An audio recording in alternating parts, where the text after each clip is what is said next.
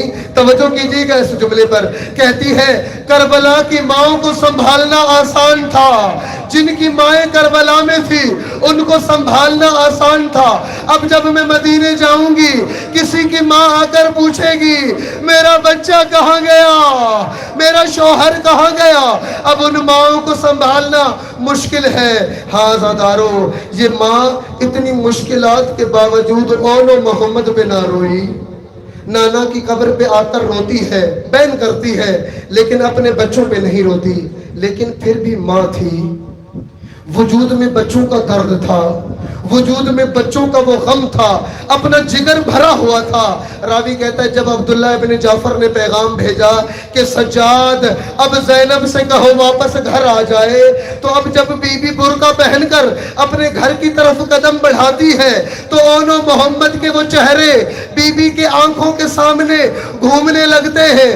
جیسے ہی گھر میں قدم رکھتی ہے عزادارو کونے میں دو بستر بچھے ہوئے دیکھتی ہے، دوڑ کر جاتی ہے، دونوں بستروں کو گلے لگا کر کہتی ہے اونو محمد، اونو محمد اپنی ماں کو مدینے سے لے جاؤ، ماں اب مدینے میں رہنے کے قابل نہیں ہے، مجھے اونو محمد کی یاد آتی ہے۔ عزادارو عبداللہ گھر آئے، اندر آ کر کہا اے زینب علیاء آخر کیا ظلم ہوا، آپ کا چہرہ تبدیل ہو گیا۔ زینب نے دونوں ہاتھ سر پہ رکھے، کہا جو عبداللہ میرے ہاتھوں کے نشان دیکھ لے، اونو محمد شہید ہو گئے، عباس شہید۔ الا لعنت اللہ علی القوم الظالمین، سیعلم الذین ظلموا ای منقلب ینقلبون۔